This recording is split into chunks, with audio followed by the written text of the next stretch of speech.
Here's a perfect example of what happens when duckweed covers a canal. But it's really not insurmountable. It's not the kind of problem that can't be solved.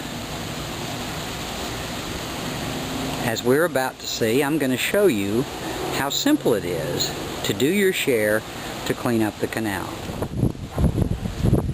In stark contrast, the west side of the Thrasher-Spencer Canal is looking a little different. Notice the lack of duckweed. Where did it go? I'll tell you where it went.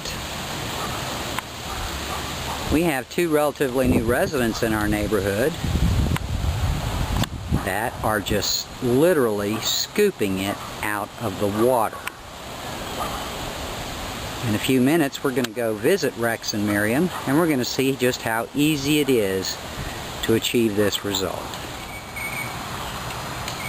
There's 4 simple things that we can do as residents of East Lake Park to lessen our impact on the pollution in our canals and lake. We can scoop and dispose of all pet feces. As you can see, we've got high nitrates in this canal, and that's why we have murky green water.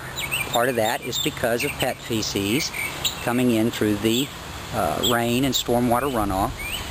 We can rake and properly dispose of all lawn debris. A lot of the nitrates and phosphorus in this canal have to do with leaves falling off trees and being blown out of yards, as well as washing in with the stormwater runoff. The next thing is, after you mow your yard, blow your grass clippings and sediment back into the yard so it can be filtered instead of washing into the canal. And lastly, reduce the use of nitrogen-based fertilizers when we get into rainy season. And all those things will help us.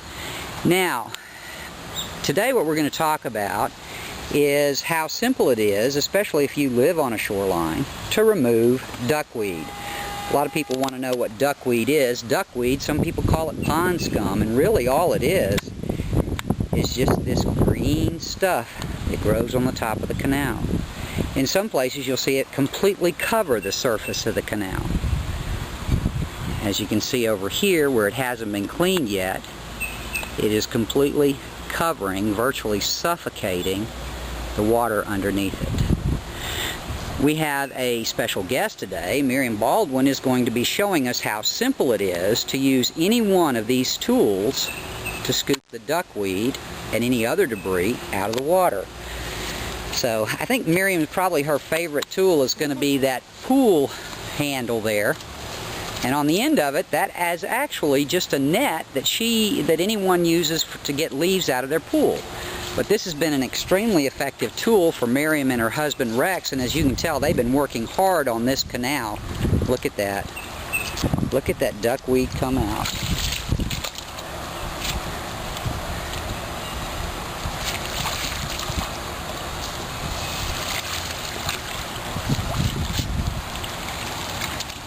In fact, if you had visited this canal probably a month ago, it would be completely covered. But Rex and Miriam have been working very hard to pull the duckweed out. Miriam is going to be showing us how simple it is to remove duckweed from the canals with very simple tools, most of which we have either in our shed or utility room or garage. And if you don't have one of these pool skimmers, which is actually a very amazing thing, maybe your neighbor has a pool and you can borrow their pole and just purchase a net at Home Depot.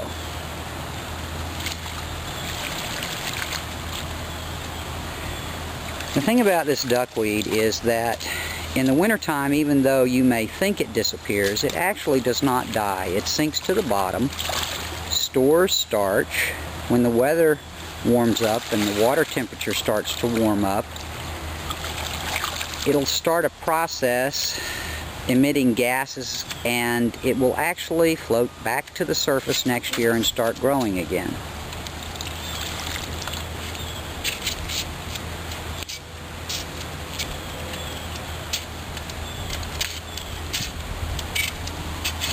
Now, like I said, some people don't have pool cleaning equipment, and if you're not up to an investment, Miriam's going to show you here shortly how we can do this with a simple leaf rake. look at the amount of duckweed she's pulled into that net. That is just amazing. And once it's out, it's history.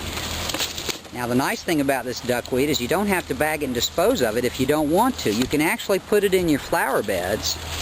It's great fertilizer because it's loaded with nitrogen. It's one of the reasons we have so much of it is because we have so much nitrogen in our water. Look at that, a simple leaf rake is actually pulling it right out of the water.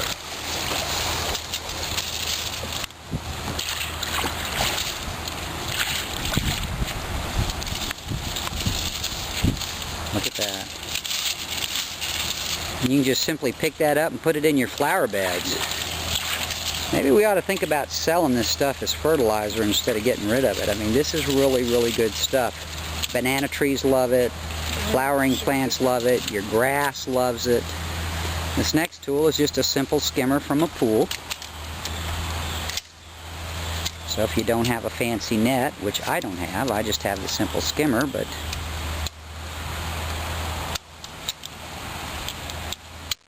there we go. Now, you just skim it right off the top.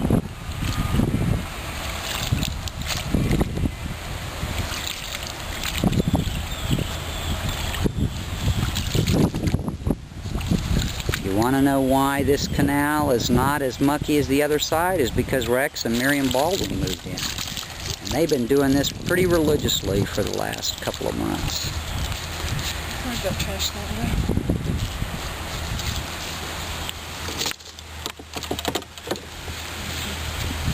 Thank you, Miriam. And look up here, we already have, this is, I don't know how long it took them to collect this amount here, but this is drying out and will be great for flower beds in just a few days. So you see, it's not really hard to help clean up the lake. Remember, cleaning up our canals and our lakes starts in your yard, so let's everybody do what we can to stop polluting the lake and help clean it up.